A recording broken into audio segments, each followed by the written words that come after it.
여러분 안녕하십니까? 12월 23일 월요일 KTV 뉴스 시작합니다. 헌법재판소가 오늘 윤석열 대통령의 탄핵 심판 서류 송달 문제와 관련한 입장을 표명합니다. 당사자 상황과 관계없이 서류가 전달된 것으로 보는 송달 간주 여부를 밝힐 예정입니다. 이혜진 기자의 보도입니다. 헌법재판소는 지난 16일 윤석열 대통령에게 탄핵 심판 접수 통지서와 준비 절차 기일 통지, 출석 요구서 등을 우편으로 보냈습니다. 다음 날인 17일에는 계엄 관련 국무회의록 제출 요구 등을 포함한 준비 명령서를 발송했지만 관저로 보낸 서류는 경호처 수취 거절로, 대통령실로 보낸 서류는 수취인 부재로 배달되지 않았습니다. 헌재는 지난 20일 탄핵 심판 서류가 아직 미배달 상태라고 밝혔습니다. 양측 당사자나 이해관계인으로부터 추가로 접수된 서면은 없습니다. 헌재는 오늘 브리핑을 통해 탄핵 심판 서류 송달 간주 여부를 밝힙니다. 송달 간주는 대상자가 문서 수령을 계속 거부해도 서류가 전달된 걸로 보고 재판 절차를 진행하는 것을 말합니다. 송달 간주는 다양한 방식이 있는데 서류를 두고 오거나 직원을 통해 전달하는 유치, 보충 송달, 우편을 발송한 시점에 송달된 걸로 간주하는 발송 송달 등이 있습니다. 헌재가 탄핵 심판 서류 송달 간주를 결정하면 윤 대통령은 정해진 기한 안에 답변서를 제출해야 합니다.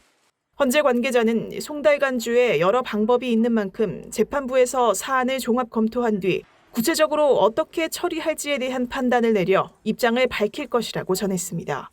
오는 27일로 예정된 윤 대통령 탄핵 사건 첫 변론 준비 기일은 변동 없이 진행될 예정입니다.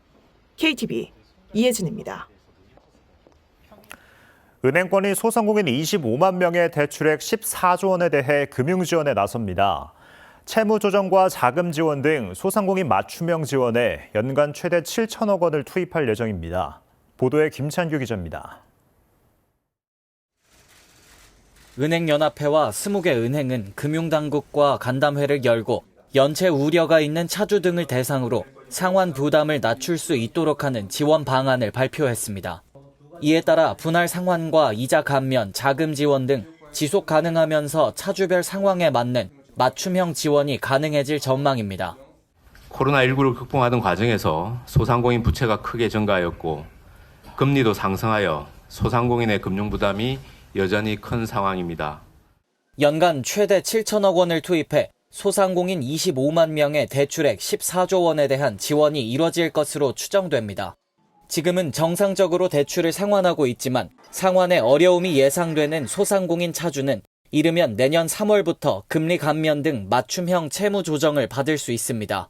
현재 연체 소상공인 차주 대상으로 운영하는 개인사업자 대출 119 프로그램을 강화해 연체 우려가 있는 개인사업자와 법인 소상공인의 선제적 채무 조정을 지원하는 겁니다. 기존 사업자 대출을 최장 10년의 장기 분할 상환 상품으로 대환해주고 금리도 평균 2.15%포인트, 차주당 연간 121만 원 감면해줍니다. 이르면 내년 3월 폐업자 저금리 장기 분할 상환 프로그램도 도입될 예정입니다. 정상적으로 상환하고 있는 개인사업자 대출을 대상으로 최장 30년까지 장기 분할 상환을 지원하고 잔액 1억 원 이내 대출의 경우 3% 수준의 저금리로 지원합니다. 재기 의지가 있는 사업자가 추가 사업자금을 받을 수 있는 소상공인 상생보증 대출도 출시합니다. 119 플러스 프로그램을 6개월 이상 이행 중인 연매출 3억 원 이하 영세 개인사업자에게 내년 4월부터 햇살론 119 대출을 공급합니다. 사업체를 운영하는 소상공인이 수익성과 매출액 증대 등 경쟁력 강화 계획을 입증한 경우 받을 수 있는 소상공인 성장업 대출도 내년 7월 출시할 계획입니다. 은행권은 이와 함께 주거래은행에서 상권 분석과 금융 경영 지원 등 컨설팅과 지원 서비스를 제공할 예정입니다. KTV 김찬규입니다. 한덕수 대통령 권한대행은 오는 26일 여야정 협의체를 열기 위해 준비하고 있다고 밝혔습니다.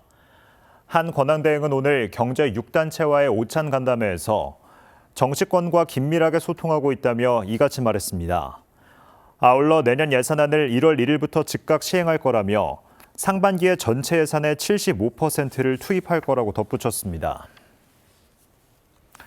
러시아에 파병된 북한군이 최근 전투에 투입돼 1,100여 명의 사상자가 발생했으며 교대 또는 증원 파병을 준비하고 있는 것으로 분석됐습니다. 합동참모본부는 최근 북한군 동향을 발표하고 북한이 지난 11월 김정은 현지 지도시 공개한 자폭형 무인기 등도 생산 지원하려는 동향이 포착됐다며 이같이 밝혔습니다. 또 북한이 최근 수천여 명의 병력을 증원해 전선 지역에서 약 8개월째 작업 중이며 MDL 이북 전술도로와 북방 한계선 일대 방벽 상단에 철책을 설치하고 있다고 설명했습니다.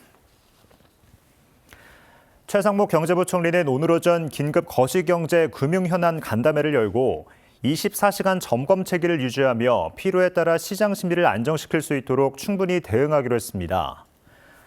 또 지난주에 발표한 외환 수급 개선 방안에 따라 외국환 선물한 포지션 한도 상향 등을 신속히 조치하고 외국환 은행의 거주자에 대한 원화 용도 외화 대출 제한 완화는 다음 달까지 마무리하기로 했습니다. 정부는 소상공인과 자영업자의 금융 지원을 위해 카드 수수료를 인하하여 은행권 소상공인 맞춤형 지원 방안도 신속히 추진하기로 했습니다. KTV 뉴스를 마칩니다. 저희는 내일도 국정 소식을 한 걸음 더 빠르게 전해드리겠습니다. 함께해 주신 여러분 고맙습니다.